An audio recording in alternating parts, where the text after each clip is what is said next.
Hey guys, it is Tuesday here in West Virginia, and I'm a day behind on videos. I was going to do our Mopar Monday, then a trucking Tuesday, but I had a lot going on yesterday and I couldn't get the Mopar video made. So that's what I'm doing right now for you guys.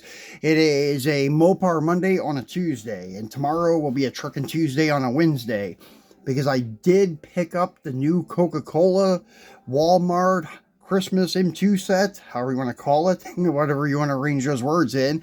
But I picked up the set and I sold the set, but I kept the Mopars for me because they had extra Mopars. So I got two of the Dodge trucks and a Challenger for myself. And we will be cracking open the truck tomorrow along with another Coca-Cola truck from the 4th of July set. So we have two Coca-Cola step side 72 to 78 style. I don't know. It's like a, let's see, I think they're 78s, but they all look the same pretty much, the 72 to 80s. But anyways, let's move along with what we got here. We had some projects in progress from M2. So this week looks like it's going to be an M2 week. So we have the Release 1 Cuda, this one here, 1971 Plymouth Hemi Cuda. When I bought this, it did not look like it was open. I'm the one that peeled the sticker back like that so I could get it out and have it in the diorama, but it looked like it was sealed, and it has different front wheels than what they normally had. The car that they advertised from M2 and most that you see for sale on eBay have the steel rims in the back and the 5-spoke Magnums or Krager looking wheels in the front.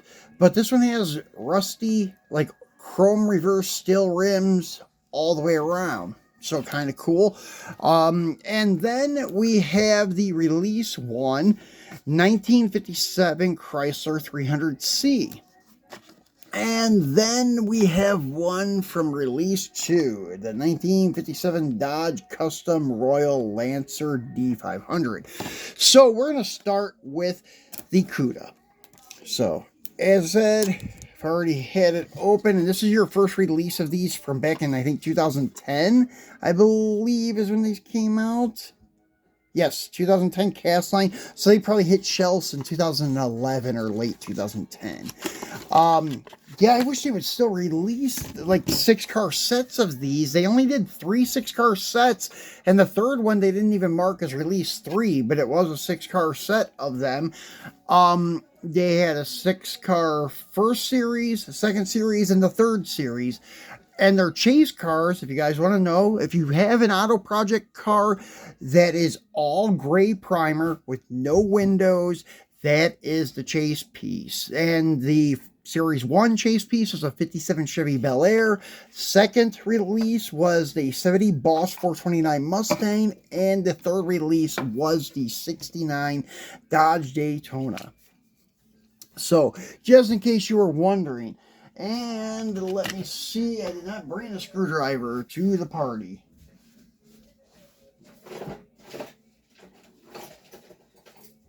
Alrighty. Luckily I had one at easy access. I don't know why, I always forget the damn screwdriver. So I only put one screw back in this, so it's easy to get off. And take a look at him. There we go. As I said, these have been out of the package and in the diorama already. Yeah, so as you can see that this is supposed to be a 440 Cuda. You can see that it has a yellow door with part of the billboard stripe still on it. The Guild fenders and your exhaust cutouts in the rear roll pan. And 1971 vanity plate. And it is a going delete. It's not missing because there's no holes there. And the other door on the other side is just all gray primer. The rest of the car is pretty much rust. And the interior is black. And this door has some very weak tension on the spring. And the hood on this thing is kind of cool because the way that it closes sometimes is jacked up in the back. Like the hinges are busted or something like that. For a real car, I'm saying, but the hinges on this one isn't busted, but because it's loose and kind of out of whack, you can position it in pretty cool poses for the diorama. So looking at the intake here, it looks like it was a 444 barrel, but looking down inside at the valve covers, it's a Hemi, and I think even on the base plate it said Hemi. So let me see here again. 1971 Plymouth Hemi Cuda. And that's where I messed up. I took for granted that it was a 440, even after reading 1971 Hemi Cuda to you guys. But anyway, so it is a Hemi, lacking its 4-barrel and air cleaner for the shaker hood. Still has a hood though, and it is missing the grille and headlight setup and the front bumper. So this is pretty cool. Really nicely done. I like that they did leave the steel rims all the way around. I think maybe the previous owner of this did that modification, but as I said, it didn't look like the sticker had ever been peeled back. So it could have been a flaw from the factory, but M2 errors or variations are basically worthless because they're not worthless, but they're worth the same as the mass-produced one because they're so easy to open and fake unless they come in a sealed blister pack like this guy here. Then that's a different story because you cannot finagle these open in any way to fake it. So these will be true. And anyways, this is 2010 cast line. And this is Series 2. So they must have done Series 1 and 2 back to back. And then it was a few years before Series 3 came out. I think Series 3 hit the shelves in 15 or 16. Now they're just doing random projects in progress on the back of like an auto hauler set, something like that, or they're inserting them in like a driver's set or the Detroit Muscle. But anyways, yeah, so 2010 cast line. It tells you what was in this set: the 57 Dodge Custom Royal, the 54 Studebaker 3R flatbed. That's another cool one. 58 Plymouth Fury is also really cool. The GTO is cool and almost impossible to find. The 58 Fury and the Studebaker 3R and the GTO Judge are hard to find. The Roadrunner, the Mustang, and the Royal are pretty easy to find, but the other three are a little bit tricky. So anyways, you have your Dodge Royal here, and you can see it's missing the passenger door, and see it has 5 spokes in the front, the original spinner caps in the back with wide whites all the way around though, and only a few cars were missing doors from the auto projects. This one and the other one we're going to look at, the 300C and that Studebaker flatbed, I think are the only ones that were missing doors. So this one's pretty cool. Missing the hood ornament, and the motor compartment's nice and dirty to kind of match the car. Patina. Pretty cool. So let's go ahead and get him off the base and look at the undercarriage. That's one thing they don't put attention to detail in, is the undercarriage, but it doesn't really matter, especially to me, because in most cases, you're not going to be showing the bottom of the car. It's going to be sitting in a dirt lot like this, and you're just going to see the top and the motor compartment maybe, and the interior. So, interior's a little dusty, dirty looking, but probably not enough. It could be a little bit worse. But anyways, very cool one to have in the collection. And these big stainless steel fins, I think they were stainless. Pretty cool. 1957. And missing headlights. Looks like missing headlights on that side. Maybe this side has them. Pretty cool car. Now, last but not least is another one with a missing door. The Chrysler 300C. 1957 Chrysler 300C. Pretty cool piece. I used to have this when I was in the Philippines, and it was one that I left sitting behind the old building, and I had the Daytona. We unboxed it a while back. And then a couple other ones.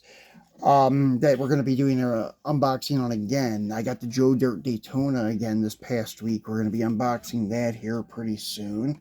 So here's your 300C. Now this one's really dingy looking. I don't even know what color this began as. I guess I could guess that maybe it was white and black two-tone, but I have no clue. Sometimes they'll tell you what color they were originally. Yeah, actually, on the back of the box, it does. Let's get this back in the view. So, anyways, some of them you can really tell what color they were. And I think I slid this back in the wrong box. Yeah, I did. This is a release. How's this release 1? Yeah, there it is. 57 Chrysler 300C white. So it was white. So I guess you could kind of see the remnants of white in some places. So kind of hard to tell. So this one I did put 2 screws in. But yeah, they do a nice job on these things. I do like the way they do it. Sometimes it's a little overkill, especially like where you can't tell what the original color was. It's nice to have some spots of color on the car. But that's even like the Daytona that I have. They say it was originally dark green, but you can't really tell. It's like just rust and black spots. That's it. So this is cool. Missing grill, missing headlights. And they can only do so much because, you know, their parts kind of snap in. It wasn't meant to have missing parts like a real car until they made this series. So some of these front end pieces missing don't look so realistic. Like the 70 Chevelle is one that irks me. The one in Series 1 with the missing front bumper. It just doesn't look right. They should have left the bumper on it.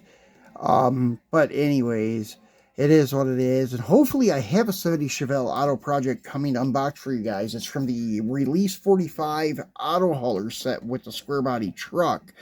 So that'll be an interesting set to unbox. That will be coming here in the coming weeks. Hopefully by the middle of October, we'll get that video made. But this is a really cool car. I do like it. So I'll put these doorless 50s Chrysler Mopars next to each other in the lot. And then you see there's our 3 new additions right there. They look really cool together.